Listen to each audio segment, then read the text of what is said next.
Bertemu kembali talkshow pada malam hari ini dengan saya Nur Imam Mahdi, dosen dari IAIN Padang Sidempuan yang berhome base di Prodi Pendidikan Anak Usia Dini Islam.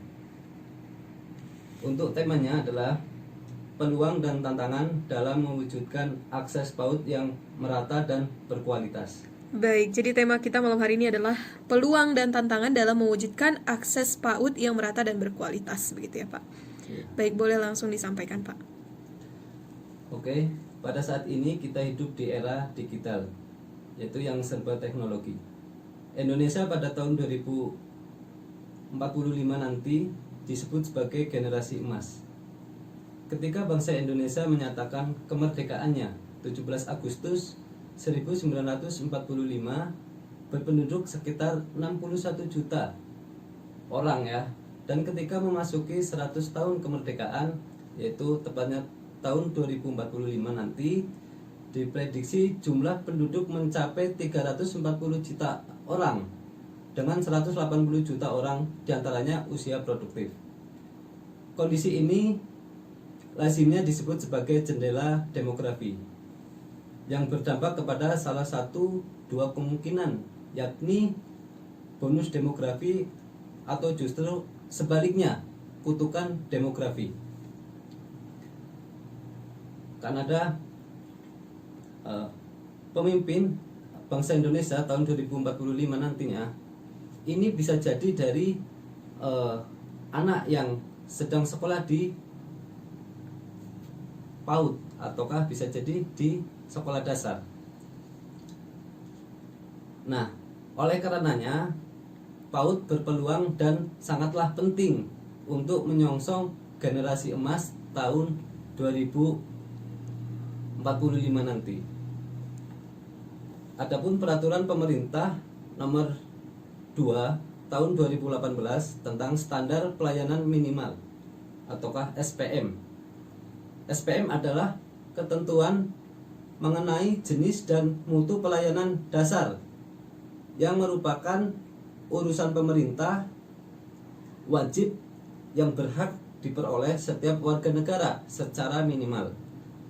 SPM pendidikan daerah meliputi ada daerah kabupaten ataukah kota. Nah, di sini ada terdiri dari 3 jenis, yaitu PAUD, pendidikan dasar, dan pendidikan kesetaraan.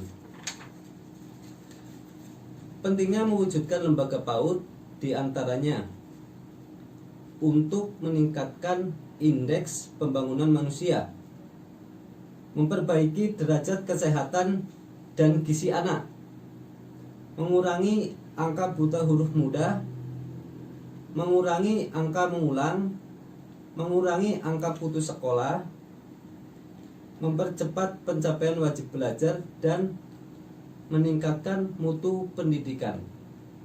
Nah, pengaruh investasi pada usia dini ini terhadap perkembangan otak itu sangat positif.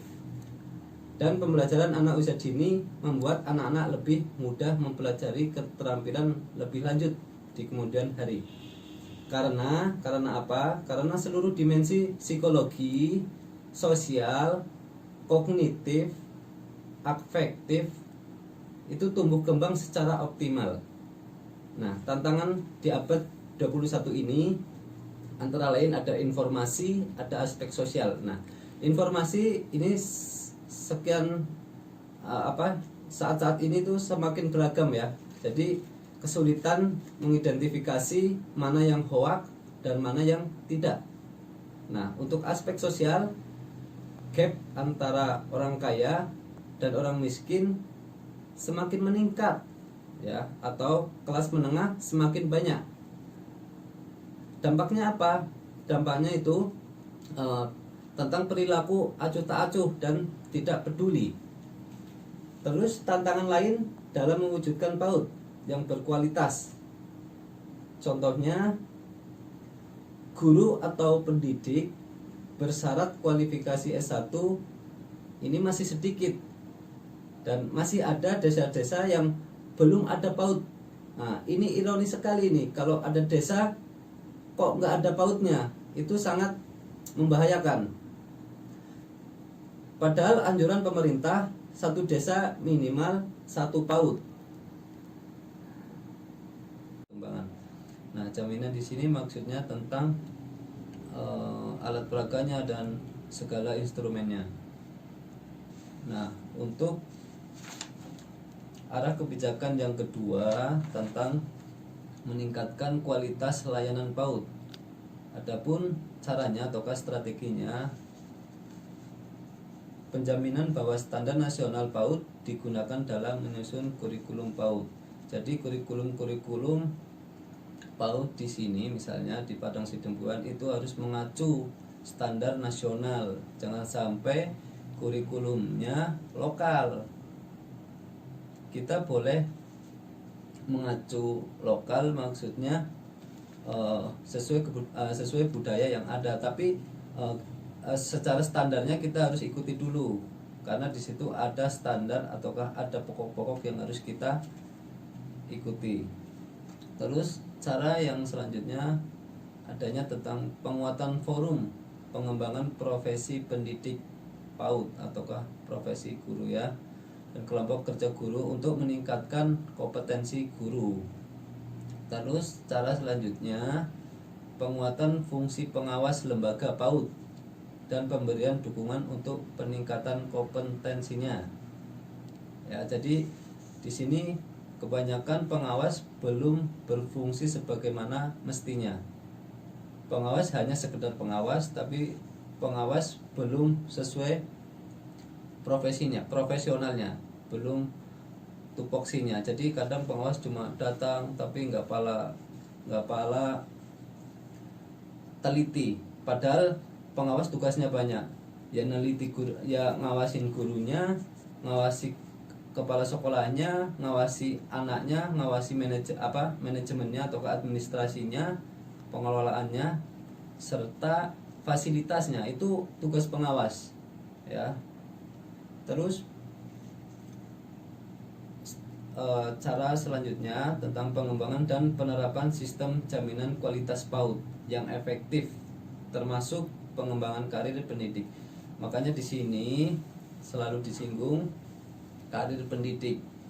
Kalau biasanya guru itu harus cerdas finansial, guru harus pintar finansial. Jangan sampai kalau gurunya miskin ya, kalau gurunya miskin biasanya dia nggak semangat. Bisa jadi dia fokus di dunia luar karena dia mencari uang di dunia luar. Tapi kalau dia sudah terpenuhi gurunya, sudah mantap gurunya, biasanya lebih semangat mengajar di PAUD-nya. Nah, bagaimana cara mempersiapkan guru-guru ini sejahtera? Makanya guru harus diberi kesejahteraan.